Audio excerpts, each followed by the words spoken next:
चले भाई question discuss करते हैं।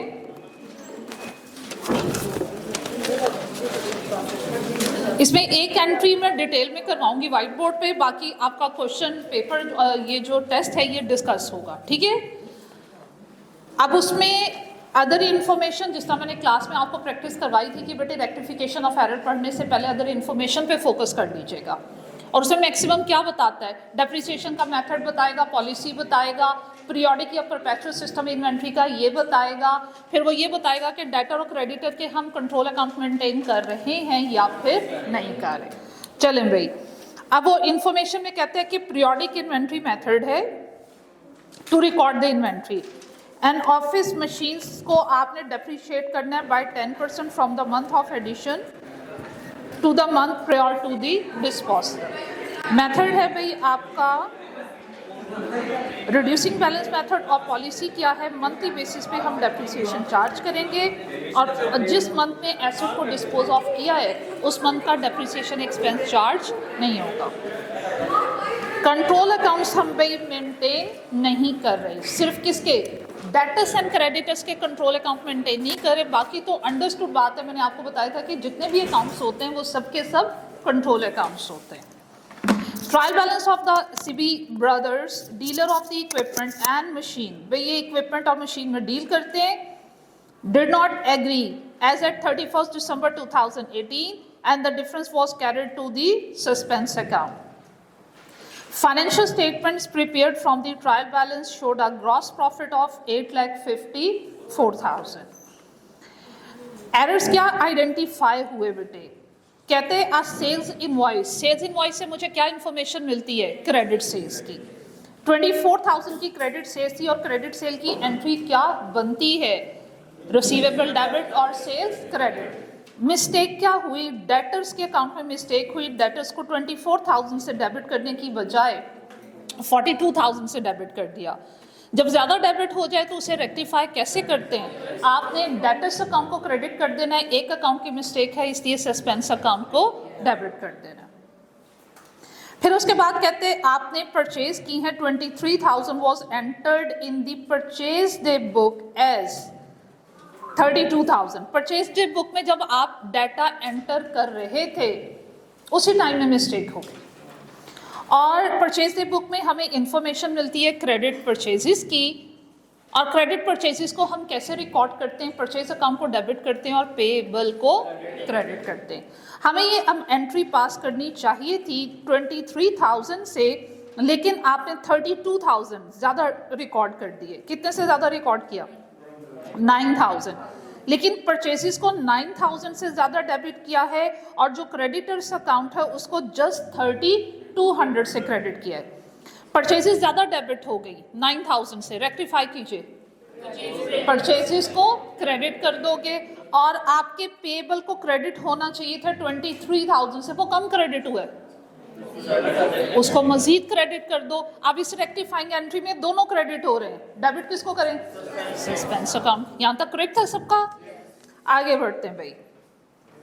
अब यहाँ पे मैं ग्रॉस प्रॉफिट के पॉइंट ऑफ व्यू से डिस्कस नहीं करी, मैंने उसके लिए क्या ट्रिक समझाया अब आपको चैप्टर में कि बेटे इनकम स्टेटमेंट का कोई भी एलिमेंट अगर डेबिट हो रहा होगा वो प्रॉफिट को कम कर रहा होगा, और अगर इनकम स्टेटमेंट का कोई भी एलिमेंट क्रेडिट हो रहा होगा तो वो प्रॉफिट को बढ़ा रहा होगा, आपने उसको ऐड कर देना। आगे बढ़ते हैं जनाब। फर्दर कहते हैं an item was included in the closing inventory at its cost 94,000 and due to the lower demand it had a net realisable value of 81,000। आपको एनआरवी का लॉस हो रहा है, इन्वेंट्री रिकॉर्ड हो चुकी, इसलिए आपने क्या करना है, एनआरवी के लॉस को कैसे रिकॉर्ड करना है। एनआरवी का पहले मुझे लॉस बताइए कितना है, 13,000 का हो रहा है, एनआरवी का लॉस 13,000 का है, एंटर कीजिए सीजीएस टू इन्वेंट्री। फिर आगे चलते हैं, अ सब टोटल ऑफ 49,000 डे बुक्स का टोटल, अपनी मेमोरी को जरा रिकॉल कीजिए, डे बुक का टोटल किसको इफेक्ट करेगा, जबकि आप डेटर्स एंड क्रेडिटर्स के इंडिविजुअल अकाउंट मेंटेन कर रहे हो, कंट्रोल अकाउंट मेंटेन नहीं कर रहे। तो ऐसी सिचुएशन में जो टोटल है वो आपके डेटर और क्रेडिटर के इंडिविजुअल अकाउंट को इफेक्ट नहीं करेगा। वो किसको इफेक्ट करेगा? सेल्स, परचेजेस और रिटर्न्स को। अब ये देखते हैं किसके पर्सपेक्टिव से बात कर रहे हैं। बेटा ये सारी ट्रांजैक्शन कहीं ना कहीं डिस्कस हुई थी सब। हाँ वो मैं करवाती हूँ, वो मैं फिर इधर ही करवा देती हूँ मैंने। अब बल्कि नेक्स्ट चैप्टर ही हम डेप्रिसिएशन स्टार्ट कर लेते हैं, IAS 16। उसकी रीज़न क्या है? उसके बगैर कोई भी नेक्स्ट चैप्टर पॉसिबल नहीं है। आपका ये बेनिफिट हो जाएगा बेटे, वो डेप्रिसिएशन जो वो ITA में इंक्लूड है वो भी 100% रिवाइज हो जाएगी। हम पहले वो पोर्शन कर लेंगे, और जो उससे नेक्स्ट है उसमें मजीद एडजस्टमेंट्स आती हैं, डिस्पोजल वगैरह, वो ITA में तो इंक्लूड नहीं है, वो आपकी एब्सेंस में हम कर लेंगे। और जब आप हमें वापस ज्वाइन करोगे आपकी मैं अलग से क्लास ले लूँगी। ठीक हो गया? चलें जी, which one I have to discuss where I was? Okay भाई, फोर्थ में a subtotal of 49,000 was carried forward in the sales day book as 94,000। Sales day book में कैरिड फॉरवर्ड ज्यादा हुआ, टोटल की बात हो रही है, वो डेटर क्रेडिटर को इफेक्ट नहीं करेगा, सेल्स को इफेक्ट करेगा। और सेल्स आपने ज्यादा रिकॉर्ड करनी, सेल्स को हम क्रेडिट करके रिकॉर्ड करते हैं, हमने सेल्स को ज्यादा क्रेडिट कर दिया।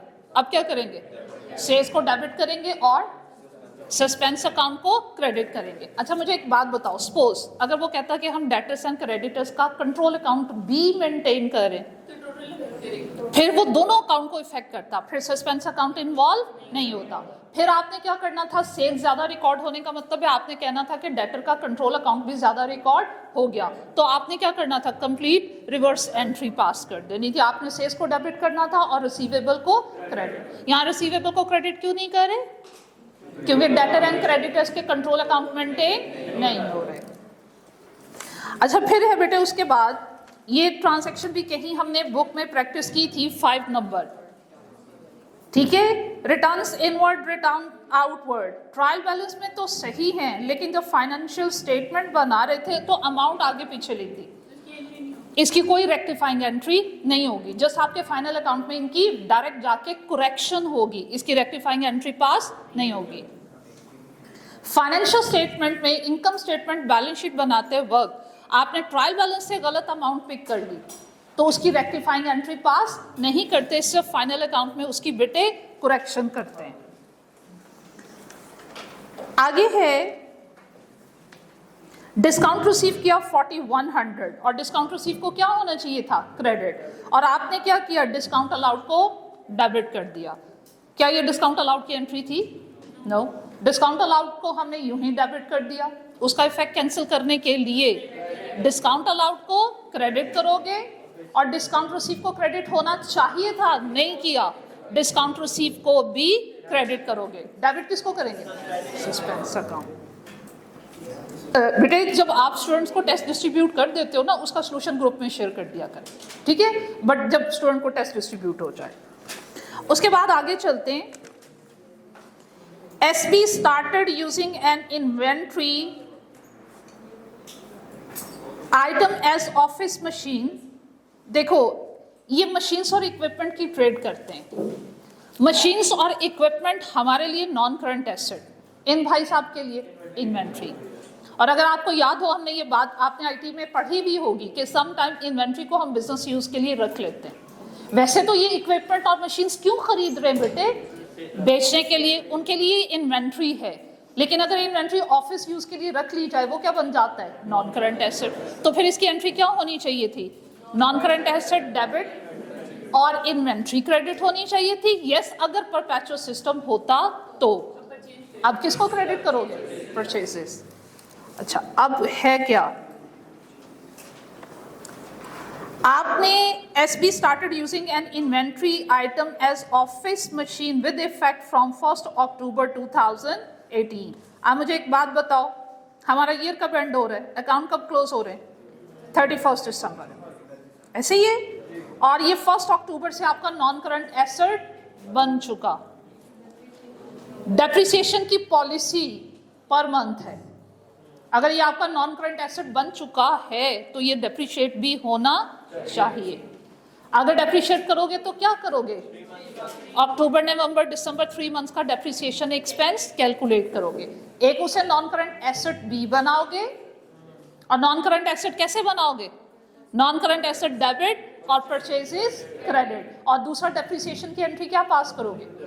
डेप्रिसिएशन एक्सपेंस डेबिट और accumulated depreciation credit.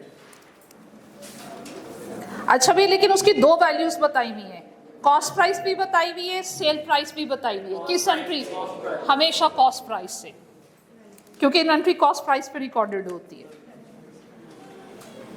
Another office machine, अच्छा ये ट्रांजैक्शन बुक में भी आई थी, मैंने सोचा था उस चैप्टर के साथ करवा दूं, लेकिन यही करवाऊंगी। लेकिन उससे पहले ये कुछ स्टूडेंट ने कहा कि रिकॉन्सिलेशन उसने रेक्टिफिकेशन में पूछ ली हुई है, तो सो व्हाट बेटे, आईटीए में कंप्लीट चैप्टर है बैंक रिकॉन्सिलेशन का, इफ यू रिमेंबर, ठीक है। तो उसने उनके पॉइंट ऑफ व्यू से आपसे एंट्रीज पूछती हुई है। अगर आपको याद हो आईटीए में ना उसने कुछ कॉम्प्रिहेंसिव एग्जांपल्स दी हुई हैं, एक सिंपल एग्जांपल भी दी हुई है, और उसमें उसने एडजस्टमेंट आपको सिखाई हुई है, अनप्रेजेंटेड चेक्स को कैसे एडजस्ट करते हैं और अनक्रेडिटेड चेक्स कैसे एडजस्ट करते हैं।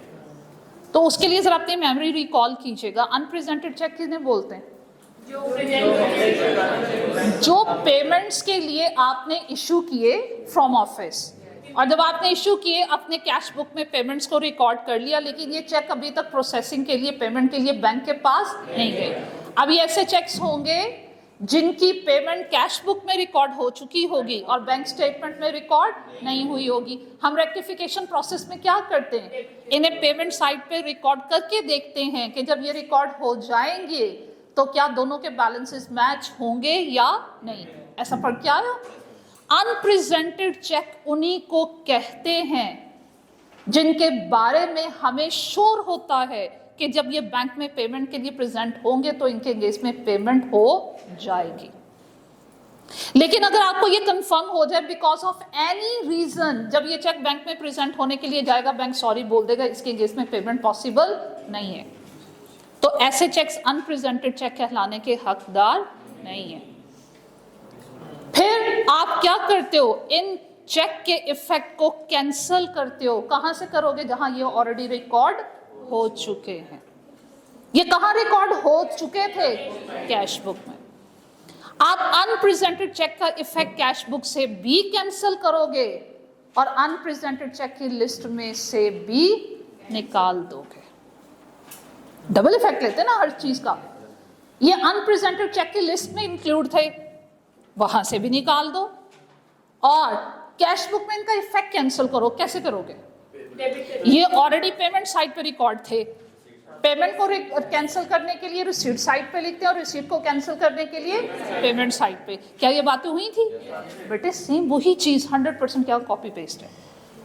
फार 1 में आपके एग्जामिनर ने ये नहीं करना कि जो मैंने सिर्फ इस बुक में पब्लिश कर दिया मैंने यही पूछना, वो आईटीए से भी पूछ सकता है, जो ऑलरेडी आपने कॉन्सेप्ट्स पढ़ लिए हैं। तो उनको भी साथ साथ जरा रिकॉल करते जाइएगा। चलो अच्छा हो गया, टेस्ट में ये एग्जामिन हो गया पॉइंट, ठीक है। अच्छा, अब इसी तरह आइए, अनक्रेडिटेड चेक्स किन्हें बोलते हैं? हमें रिसीव हो गए ऑफिस में और कैश बुक में आपने अपनी रिसीट्स को रिकॉर्ड कर लिया, लेकिन ये बैंक में अभी तक डिपॉजिट होने के लिए नहीं गए, इसलिए ये ऐसी रिसीट्स हैं जो कैश बुक में रिकॉर्डेड हैं, बैंक स्टेटमेंट में रिकॉर्ड नहीं है। तो जब हम इसकी रेक्टिफिकेशन करते हैं तो हम चेक करते हैं रिकॉन्सिलेशन प्रोसेस में कि जब ये रिसीट्स बैंक स्टेटमेंट में रिकॉर्ड हो जाएंगी तो क्या ये टैली होंगी दोनों बुक्स या फिर नहीं। और बेटा जिस तरह मैंने अनप्रेजेंटेड चेक के बारे में बात कही कि अनप्रेजेंटेड चेक उन्हीं को कह सकते हैं जिनके बारे में हम कॉन्फिडेंट होते हैं कि जब ये चेक बैंक में प्रेजेंट हो गए तो इनके केस में पेमेंट हो जाएगी। इसी तरह अनक्रेडिटेड चेक भी उन्हीं को कह सकते हैं जो डिपॉजिट नहीं हुए, लेकिन हम श्योर हैं जब ये चेक डिपॉजिट होने के लिए जाएंगे इनके केस में कलेक्शन रिसीव हो जाएगी। लेकिन बिकॉज ऑफ सम रीजन आपके कस्टमर ने आपको जो चेक दिया हुआ है वो भी पॉसिबल है कि क्लियर ना हो सके। और ये चीज भी आईटी के 2 एग्जांपल्स में सिखाई गई है, 2 एमसीक्यूज में भी सिखाई गई है। तो फिर हम ऐसे चेक्स को क्या करते हैं, इन्हें अनक्रेडिटेड चेक की लिस्ट में से भी निकाल देते हैं और उसके अलावा कैश बुक में इसका इफेक्ट भी कैंसिल करते हैं। कैसे कैंसिल करेंगे? अनक्रेडिटेड चेक रिसीट के अगेंस्ट होते हैं, उनको कैंसिल करने के लिए पेमेंट साइड पे रिकॉर्ड करोगे। ये बात याद आ रही है बेटे सबको? अच्छा, क्या रीजंस होती हैं कि अनप्रेजेंटेड चेक प्रेजेंट होकर हमें श्योर है कि वो पेमेंट नहीं हो सकती, अनक्रेडिटेड चेक्स के केस में कलेक्शन नहीं हो सकती? क्या रीजंस पड़ी? यस, आपका चेक 6 months ओल्ड हो गया, टाइमिंग इश्यूज हैं, या फिर चेक क्या होता है, हमारी तरफ से बैंक को एक ऑर्डर होता है, उसके ऊपर जो डेट लिखी हुई होती है वो बड़ी इंपॉर्टेंट है, चेक अगले साल का है, हमने कैश बुक में अब उसे रिसीट या पेमेंट के तौर पे रिकॉर्ड कर दिया, भाई जब ये चेक अगले साल का तो ये रिसीट एंड पेमेंट भी नेक्स्ट ईयर की होंगी, इस साल इसके इफेक्ट्स को कैंसिल कर दीजिए। डिस्कशन कंप्लीट हो गई। अब जो मैंने डिस्कस किया यही चीज बेटे इस क्वेश्चन में पूछी गई थी, ठीक है? क्या पूछा गया था देखो, कहते हैं लिस्ट ऑफ द बैलेंस है, पर वो डेप्रिसिएशन वाला पॉइंट मैं अभी करवा देती हूँ, बाद में पहले ये वाला कर लें क्योंकि ऑलरेडी पढ़ा हुआ है।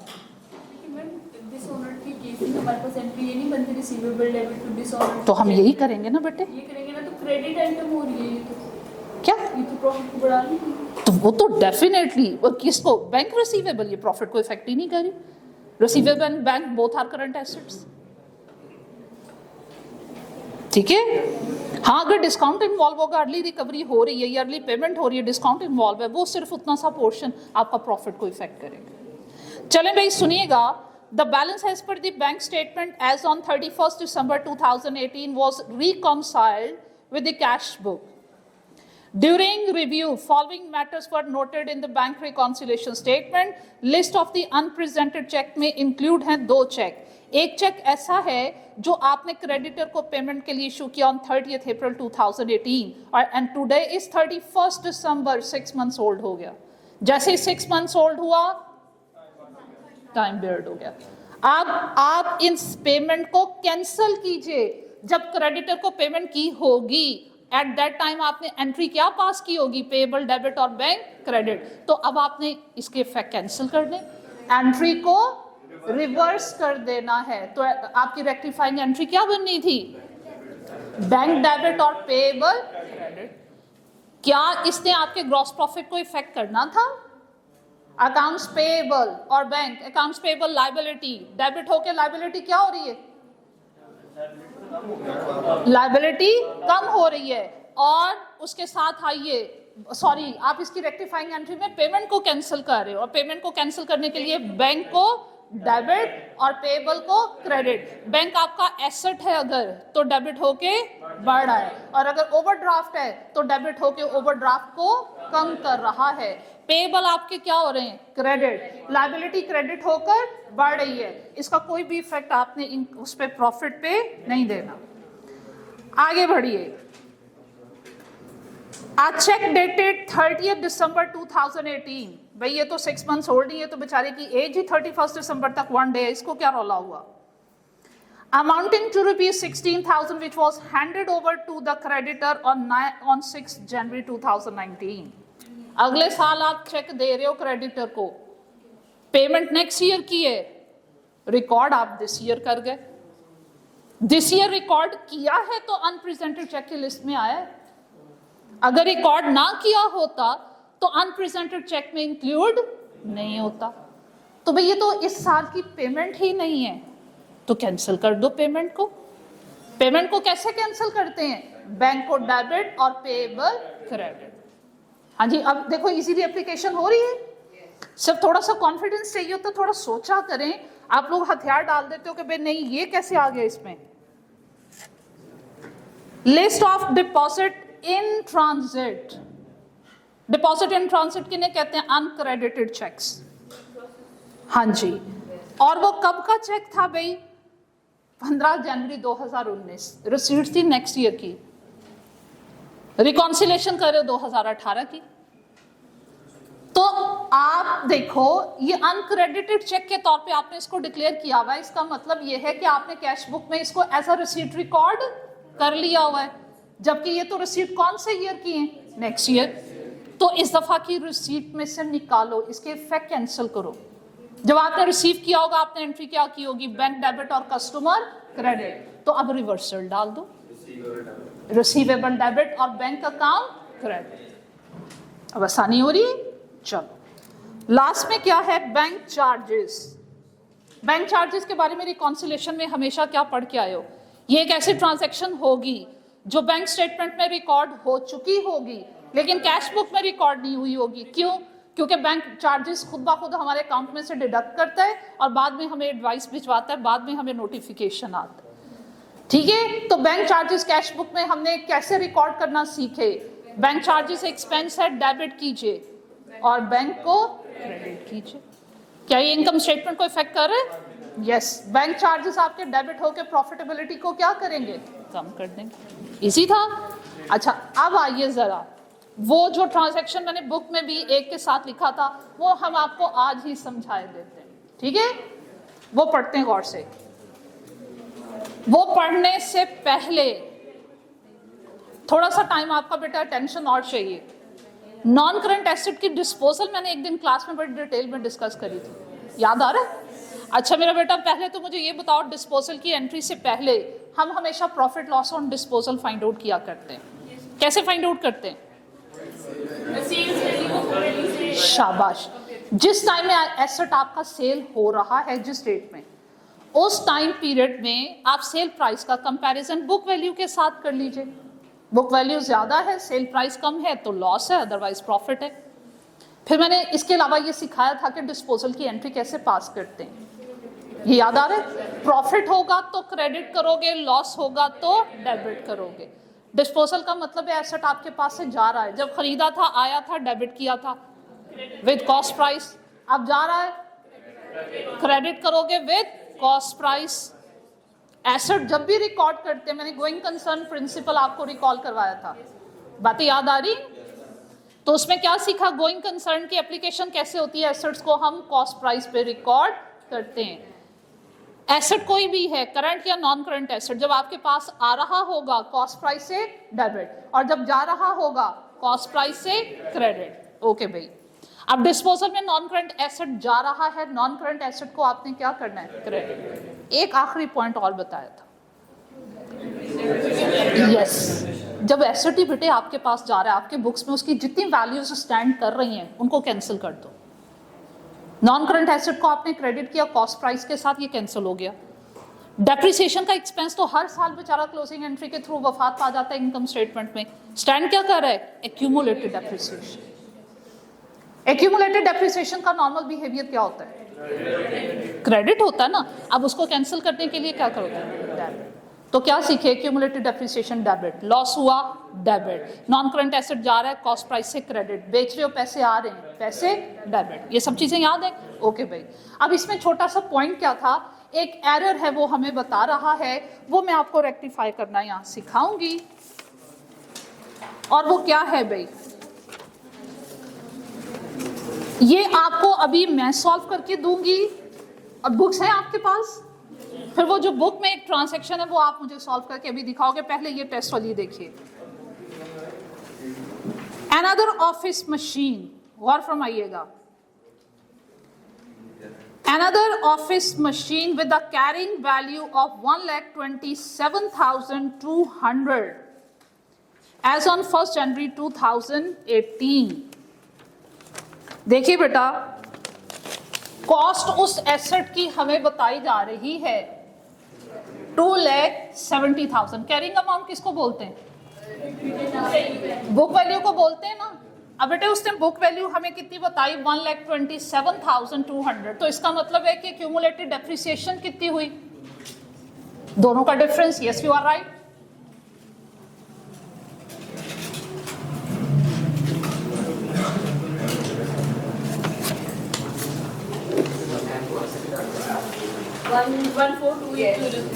One four two 800। ये उसने पोजीशन कब की बताई हुई है?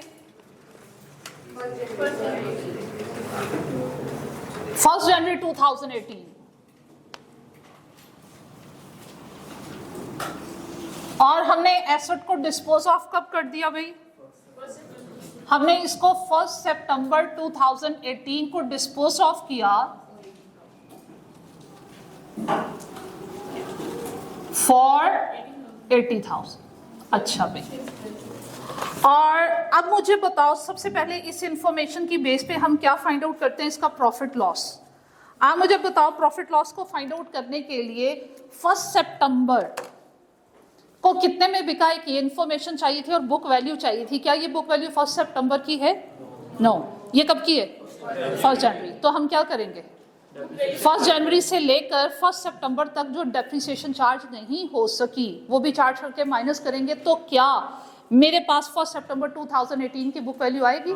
जब तक वो नहीं आएगी मैं प्रॉफिट लॉस कैलकुलेट नहीं कर सकते। तो चलिए हम क्या करते हैं, लेस डेप्रिसिएशन। और कितने मंथ्स की बनती है वो, क्योंकि हम मंथली बेसिस पे चल रहे हैं। ऐसा ही है, जनवरी से लेकर अगस्त तक 8 मंथ्स नहीं बनते। अच्छा एक और बात, उसने कहा जिस मंथ में एसेट डिस्पोज ऑफ हुआ उस मंथ की डेप्रिसिएशन आपने चार्ज नहीं करनी। वो एडिशनल इंफॉर्मेशन पढ़ लो, कह रहा है prior to the month of disposal। और से पढ़ो, एडिशनल इंफॉर्मेशन पढ़ो।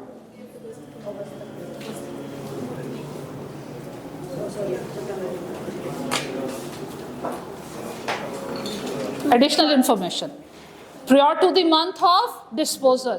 तो बेटा वो 1 सितंबर के मंथ में वो डिस्पोज ऑफ हो रहा है, सितंबर के मंथ की डेप्रिसिएशन चार्ज नहीं करनी। इवन वो 30 सितंबर को भी डिस्पोज ऑफ होता तो तब भी नहीं करनी थी, क्योंकि एग्जामिनर ने आपको बाउंड किया एसेट जिस मंथ में सेल हो रहा है उस मंथ का आपने डेप्रिसिएशन एक्सपेंस चार्ज नहीं करना। अच्छा भाई, तो 8 मंथ्स का डेप्रिसिएशन एक्सपेंस मेथड कौन सा था, वो स्ट्रेट या रिड्यूसिंग? तो अगर रिड्यूसिंग बैलेंस मेथड था, किस पे डेप्रिसिएशन? बुक वैल्यू पे। 1,27,200 का कितने परसेंट? 10%। आगे बढ़िए, फॉर 8 मंथ्स 8480। तो मेरे पास बुक वैल्यू क्या आई?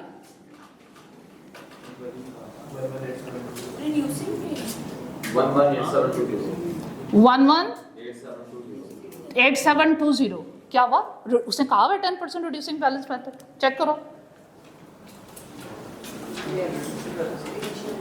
तो इसीलिए मैंने बुक वैल्यू का लिया। अगर ये स्ट्रेट लाइन मेथड होता तो फिर कॉस्ट प्राइस का लेते। ये तो सबको कंफर्म है ना। तो चलो अब प्रॉफिट लॉस के लिए क्या करें, हम 80,000 में बेचे जबकि बुक वैल्यू थी 1,18,720। कितने का डिफरेंस है?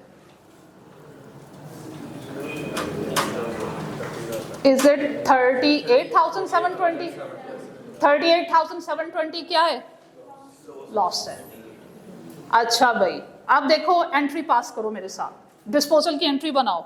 बेचा पैसे आए, बैंक को क्या करें, कितने से डेबिट करें? 80,000 से। ओके भाई, और फिर इसके अलावा किसको डेबिट करना था? एक्यूमुलेटेड डेप्रिसिएशन को कितने से डेबिट करना था? एक तो ये है, ये भी एक्यूमुलेटेड डेप्रिसिएशन में जाएगा, ये भी एक्यूमुलेटेड डेप्रिसिएशन में जाएगा। तो ये होना चाहिए था 1,42,800 प्लस 8480। कितने से डेबिट हो? 15,1280। लॉस को डेबिट होना चाहिए था या credit? Debit. Loss on disposal कितने से? 38720। और नॉन करंट एसेट को क्या होना चाहिए था? क्रेडिट। कितने से? 2,70,000। होना ये चाहिए था, लेकिन हुआ क्या, ये पढ़ते हैं। हमने मिस्टेक क्या की? मिस्टेक ये की, सेल प्रोसीड्स कितने की थी? क्वेश्चन की तो वापस नहीं आया। अभी नोट नहीं करना, क्वेश्चन पे फोकस करो, बाद में नोट करना है। मिस्टेक क्या हुई वो पढ़ते हैं। 80,000 के बाद जो उसने लाइन लिखी हुई है मैं वो पढ़ने जा रही हूं बेटा जी। सेल प्रोसीड कितने की थी? Sale proceed 80,000 credited to accumulated depreciation. Accumulated depreciation को क्रेडिट कर दिया। मतलब आपने एंट्री पता क्या की? जस्ट ये एंट्री पास की, बैंक अकाउंट डेबिट और एक्यूमुलेटेड डेप्रिसिएशन अकाउंट क्रेडिट। कितने से? जितने की उसने कहा सेल प्रोसीड। अब मुझे एक बात बताओ, अगर आपने ये किया, क्रेडिट कर दिया क्यूमुलेटेड डेप्रिसिएशन को, तो इसका मतलब आपने क्या किया? इसे क्यूमुलेटेड डेप्रिसिएशन में ऐड कर दिया। और अगर आपने इसको क्यूमुलेटेड डेप्रिसिएशन में ऐड कर दिया तो आपसे मिस्टेक क्या हुई? ऐड करो तो जरा,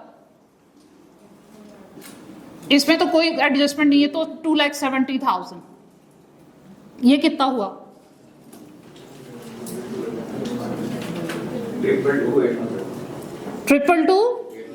800 दोबारा से